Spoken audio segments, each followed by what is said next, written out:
বীরভূম জেলার রামপুরহাট 1 নম্বর ব্লকের দাঁতপুর গ্রামে 54 নম্বর বুথে গৃহ সম্পর্ক অভিযান কর্মসূচি চলাকালীন বিজেপি মহিলা কর্মীদের উপর তৃণমূলের হামলার অভিযোগ ঘিরে চাঞ্চল্য এলাকায়। ঘটনাকে কেন্দ্র করে মঙ্গলবার রামপুরহাট থানার সামনে অবস্থান বিক্ষোভে সামিল হন বিজেপির নেতৃত্ব ও কর্মীরা। বিজেপির অভিযোগ, নির্ধারিত কর্মসূচি অনুযায়ী মহিলা কর্মকর্তারা বাড়ি বাড়ি গিয়ে প্রচার চালাচ্ছিলেন। সেই সময় তৃণমূল কর্মী সমর্থকেরা তাদের বাধা দেন এবং বচসার জেরে শারীরিকভাবে হেনস্থা করা হয়। কয়েকজন মহিলা কর্মী আহত হয়েছেন বলেও দাবি করা হয়েছে, যদিও এই অভিযোগ অস্বীকার করেছে তৃণমূল নেতৃত্ব। তাদের পাল্টা দাবি, বিজেপি ইচ্ছাকৃতভাবে উত্তেজনা ছড়ানোর চেষ্টা করছে। ঘটনার প্রতিবাদে রামপুরহাট থানার সামনে অবস্থান বিক্ষোভে উপস্থিত ছিলেন বিজেপির বীরভূম জেলার সভাপতি উদয় শঙ্কর ব্যানার্জি, প্রাক্তন জেলা সভাপতি ধ্রুব সাহা সহ একাধিক কর্মকর্তারা।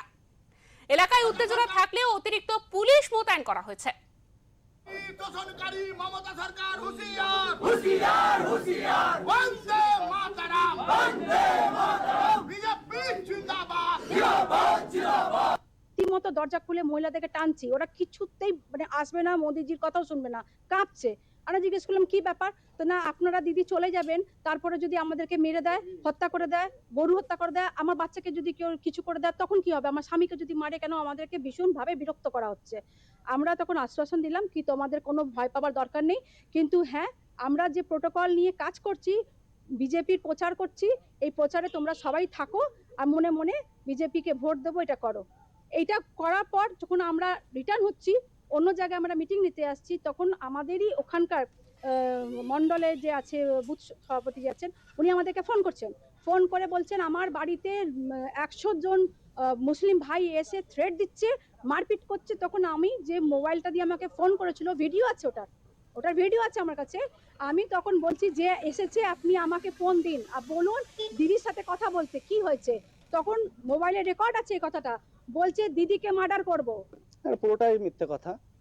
তার কারণ ওরা যে সময় প্রচারে গেছিল, সে প্রচারের টাইমটা হচ্ছে সন্ধ্যাবেলার টাইমে, যে টাইমে এখন জানেন মুসলিম সমাজের এখন রোজা চলছে, ইফতারের টাইম। সে ইফতারের টাইমে গিয়ে তারা বিভিন্ন বিভ্রান্তিকরমূলক কথাবার্তা গিয়ে ছড়াচ্ছিল এবং প্রত্যেকটা বাড়িতে গিয়ে জোর জোর ধাক্কা মারছিল এবং একটা পোস্টার চিটাচ্ছিল এবং তারা একটা কথাই বলছিল যে মুসলিমদের সঙ্গে মিশা যাবে না, ওরা তৃণমূল করে, মানে তৃণমূল মানে সব মুসলিমের দল, তো যাই হোক ওই মুসলিম তৃণমূল পার্টি করা যাবে না আর মুসলিমের সঙ্গে মিশা যাবে না। এইসব শুনেই যে পাড়ার যারা আছে মানে হিন্দু সম্প্রদায়েরই, তাদের মধ্যে একটা ক্ষিপ্ততা তৈরি হয়। তাদের বক্তব্য হলো যে আমরা এখানে হিন্দু মুসলিম উভয় মিলে আমরা শান্তিতে বসবাস করি, হিন্দুর অনুষ্ঠানে মুসলিমরা আছে, মুসলিমদের অনুষ্ঠানে আমরা যাই।